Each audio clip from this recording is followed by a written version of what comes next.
Hello and welcome to PMI's Uncommon Sense podcast, tools to improve your work forever. I'm Susanna Clark, Managing Partner with PMI, the performance improvement consulting and training firm. Our Uncommon Sense podcast is a 15-minute conversation with our expert consultants. They talk a lot of common sense, although much of it is not common practice. And that's what this podcast is all about.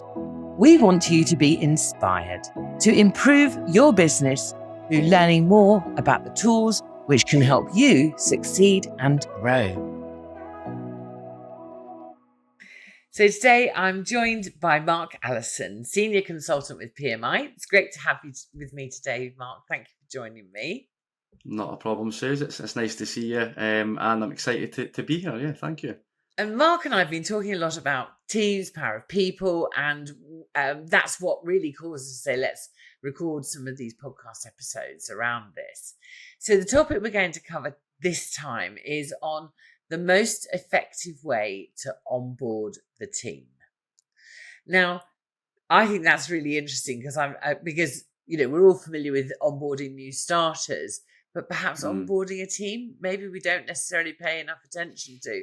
So I'm really interested to hear what you've got to say about why it's important, and then B, what actually should we be looking at. So should we start off with, why is it important to onboard the team? Yeah, of course, there's two really good points that we'll definitely cover. So in terms of why it's important to onboard the team, again, if I think about personal delivery of projects and observations or supporting, even mentoring process improvement practitioners on projects, a lot of people find it tough, to be honest, in terms of,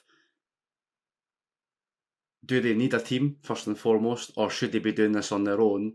And when they get down to the bottom of, we need somebody here to take on this journey to support this improvement, it's not always clear in terms of the best way to do that. And people become quite stuck, to be honest, because they've never had experience in any of it. And then the impact of the potential way they may do it just now may not support them in terms of their confidence, in terms of their delivery, but in terms of the improvement itself. So I just wanted to share some, again, if it is hints and tips or experience in terms of maybe some different ways that we can use to onboard people, but in an effective way, whilst also supporting and giving people confidence in terms of that they're not on their own, and that they will be utilising people with the right skills and techniques in the process to go and help them with that. Okay. That's why. Great, thank you. So tell me, you said you've got a couple of different ways of onboarding. So tell me what, in your experience, makes a great onboarding process for a new team.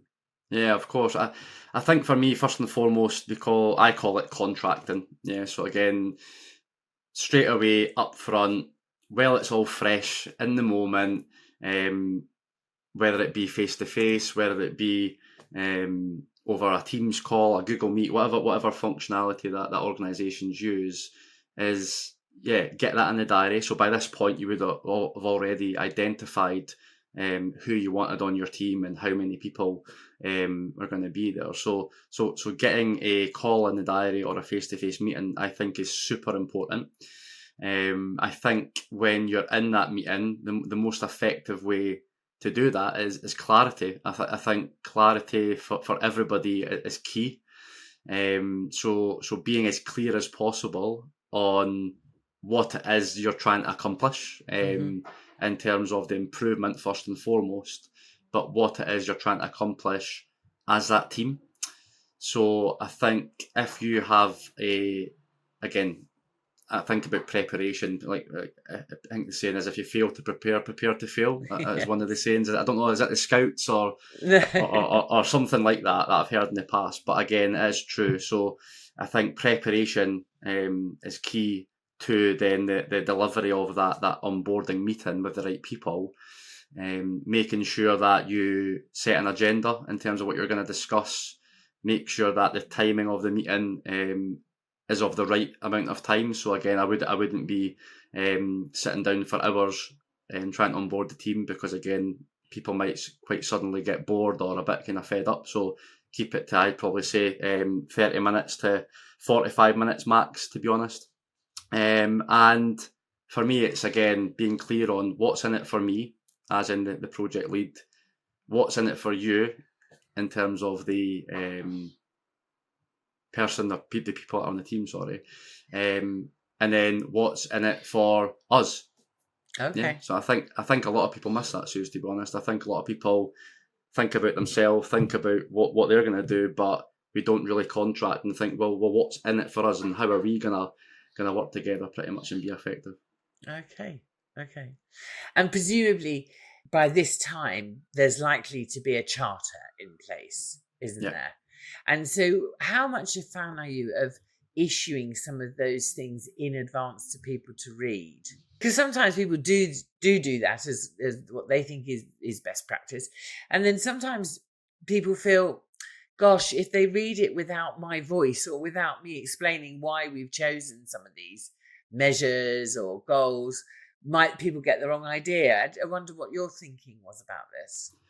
Personally, like I mentioned, in terms of preparation is key. I love that. Again, it's maybe a personal preference, but if you've not tried it, I would try it if you're maybe struggling in terms of how to onboard people effectively. So yes, in terms of a week before the meeting, for example, send out an email, share the charter, share the basics of what we're going to be trying to accomplish. And the reason, again, I like to do that is because it gets people ready, so that when you come to that meeting, face-to-face, Teams, like I said, whatever method you're using, you're going in hopefully with a basic level of understanding together, and it's not going to be, why am I here? What am I here to do? I've just been asked to come along. So I think, don't get me wrong, people could end up maybe interpreting something in the wrong way, but I'd rather have that and be able to then chat about that, align on that before we leave the onboarding meeting, and then we set off as a team to go and deliver. And again, it links into the final point on the back of that was about communication. So for me, that's relevant or value add communication up front, but when we leave the meeting, it's just as important to not offboard, because you're wanting to continue working with each other for the foreseeable, but to have an effective comms plan in place in terms of when are you going to continue to interact, how often are you going to continue to interact, what levels are you going to communicate at as well. And I guess for some teams coming together, we shouldn't assume that they all know each other. Maybe that's true in a small organisation, but, previously you and I have talked about sometimes you might want to call in a technical expert. They might not be in your department. If you're in a big organisation, they may not even be on your site, or you might work from home and you never met them. So there's something as well about getting that, onboarding that team, and the what's in it for us piece, I suppose, about us all getting to know each other as well and understanding our value. Yeah, no, really good point. And I think the best way to approach this, and my advice would be your modes of operation. So what do I mean by that? Well, that could be, again, creating some ground rules between yourselves in terms of how you're going to work. But before I would even do that, like you said, you might not know each other. So do things that break the ice. So things like small icebreakers. And again, I'm probably not telling everyone anything new here, but it's so powerful, even for 5-10 minutes at the start of this meeting, because you may not know each other. You may do introductions, which is fine. It's a quick kind of whip round the room of who are you and what you do just now. But I like to do an icebreaker. It relaxes everybody. It gets people to maybe know each other a bit more, like you said, because it's not going to be the only time they're going to be speaking or working together. We want this to be that ongoing relationship that is built from the start, and we continue to make that stronger so that we've got more chance of success. So definitely icebreakers, and definitely agreeing some ground rules that we can always come back to and we can hold ourselves accountable for during the project. Okay. So just to recap, it's really important to have a formal onboarding process for your team. Yes. It's important to give them some time to perhaps review any of the documentation that you've produced previously. Charters are a great place to start. so that if they've got any concerns, any questions, they can bring that into the onboarding meeting and clarify, make sure you're all aligned. Yep. It's something about getting to know each other and then understanding what we as a new team are going to work on together, and what's in it for me, for you, and for us. Yeah, no, 100%. Great summary. And one final point is from onboarding, make sure you enjoy it. Yeah, so make sure you set that fun element in terms of we're here to enjoy ourselves as well as obviously be successful. So that always helps. And if possible, plan the celebration at the end. Well, there you go. Yeah. Lovely. Thank you very much for your time, Mark. Great to talk to you today.